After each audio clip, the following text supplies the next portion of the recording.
What's up, everyone? Welcome back to this channel. So, today I'm actually feeling super excited, super pumped up because today we have finally made it to 20,000 Rand on Fiverr. How crazy is this? To think that a year ago when I started this, I wasn't sure where it was going to lead.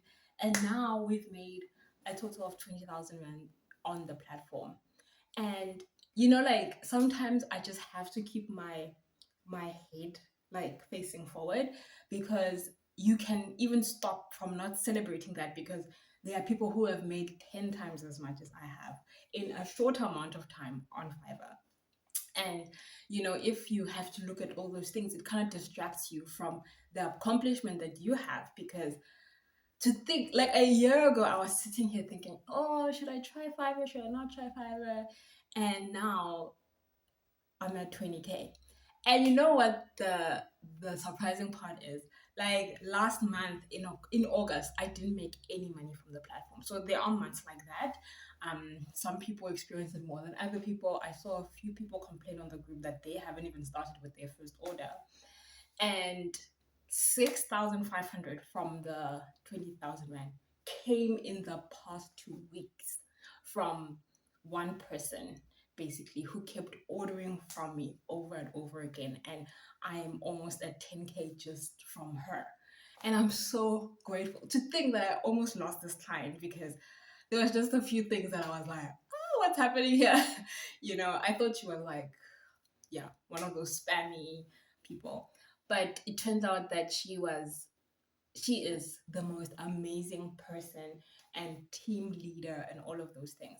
So I'm just so excited to be working with her, and I hope that I can continue working with her. So yeah, I wanted to share that with you guys. And this got me thinking about experience. So another unrelated issue is that my mom asked me to help this other girl who qualified a while ago, but she's not getting employment online or anywhere else. And there's just a lot going on right now in the country. But to be honest, I don't want to focus too much on that, because if you start going down the rabbit hole of load shedding and unemployment and politics, and it just spirals out of control. All you can do is look at what you need to do in order for you to get to where you need to get to, without that thing of the government must intervene. I feel like it makes you feel so helpless to rely on a body of people who are not even thinking about you in that way. So, as much as possible, where you can, take control back, which is what I have done. And I feel like it has gotten me to a point where I can actually see my way out of this dark place that I was at, where I wasn't working. I wasn't looking forward to doing anything.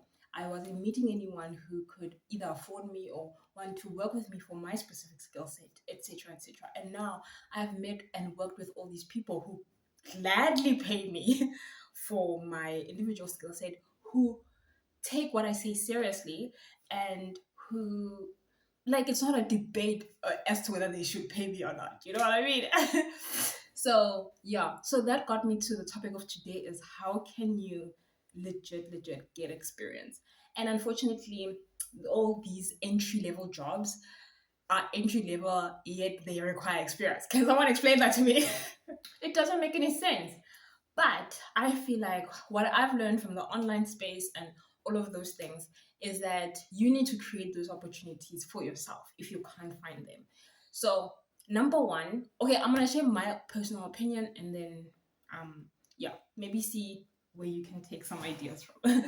So, number one, the very first way that I got my first client is that I approached her with a proposal. Before meeting up with her, I sent her a report of everything related to my skill set. Not what I can do, but I took what she had and exposed all the gaps. Expose is a really bad word, but you get what I mean. Basically, I showed her where my specific skills can kind of wedge into, and this will close all the existing gaps that are there. You get what I mean? And I feel like this impressed her so much that she wanted to not only have the meeting with me, but I feel like she looked at me as like an expert in this thing that I was saying, because she clearly, I feel like sometimes when people are in a business where they have to look at everything, they know how to run that, but maybe they don't have a particular skill set in, let's say, marketing or digital marketing or advertising or anything like that. But if you fulfill that specific role, they'll want to hear your opinion based on that role that you fulfill. Another thing is that don't work with people who constantly undermine you, because I've also been there. If someone doesn't take what you do seriously, get yourself out of working with them, because that will just that will hurt you. That really hurts, you know. So try not to mingle with such people. So definitely like show a person where you can help them. And I did that with zero experience. Like I had nothing under my belt. All that I had was my gut and my knowledge about the subject matter, and that's what I put forward. I've also contacted a huge, like, organization, and also pointed out to them. Like sometimes you think that because a place is an organization, whatever, there's nothing that you can add to them. Like there are things that you can expose that they are not aware of. One time when I was at the Department of Home Affairs in Joburg, like the head department, and we were conducting like asset verification and all of these things. When I got to their communications department, I just couldn't believe what a bare bones operation it was. I mean, no wonder they never get a good word out about them, because their department there was just expensive MacBooks lying all around that people were not using, or maybe they were using them, but there was the one guy for every like five laptops or whatever. So I don't know. Like I just feel like sometimes you can think that an organization has everything under control. They don't, and that's where you come in and expose. Oh, this is where I can come in. The second way of doing or of gathering experience is to ask someone to do something for free for a certain amount of days. If you're really good at what you do, you're gonna show what a difference it makes for you to work with them. And if you think about it, 30 days is not that long. If you impress someone really well, they might hire you full time, and or on a recurring basis. And if you look into the grander scheme of things, that 30 days is just, it wasn't anything. Or you could work with them on a project, and then, because there was this one organization that they actually had that condition. So if you want to apply to them, you had to agree to work with them for free. And then if they want to continue working with you, then they'll select you from that pool of people. So lots of people do this, they just doing it legally. But if you approach an organization, or you approach a CEO or whatever, you can still offer the same kind of deal with them. And if they don't choose you, they don't choose you. Like you move on to the following person.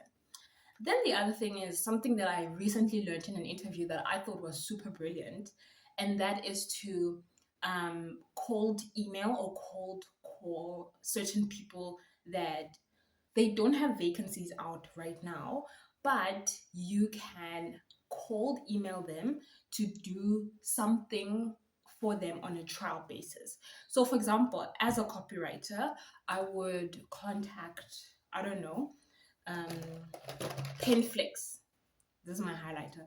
I'll I'll contact Pinflex. I'll be like, hey Pinflex, I use Pinflex all the time. I used it during my school years. Right now I'm a copywriter. You would have gone to their blog to see if they do blogs. Another good thing about blogs is that it has dates. So if people haven't posted in their blog for a while, you can actually use that to get in. You can tell them that I can see that you haven't posted a blog in a while. This is a role that I can fulfill. I can work remotely on a kind of like temporary basis. Maybe let's work out a payment. You don't have to lead with the payment thing, but let's work out a deal for a certain amount of weeks. So working for free, and also reaching out to the person that can hire you is not a bad thing. That's how I got majority of my work. I'm the one who reached out, and that's what I'm going to continue on doing. I recently started working with a sales genius, sales pro, and she's reaching out to more than 10 people a day,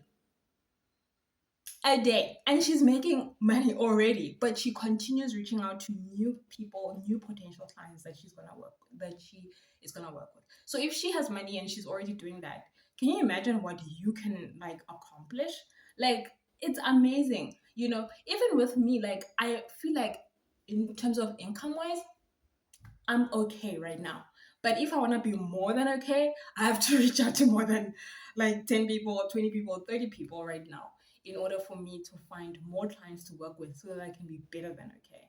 So that's the whole thing that I want to tell you guys. Like, don't be afraid to reach out to people. Don't really be afraid to reach out to more than certain amount of people per day. Um, Write out like things where you fill the gap so that people can see what they're missing out on by not working with you. And also, don't be afraid to work for free. You're not going to work for free forever. I've seen people volunteer for years.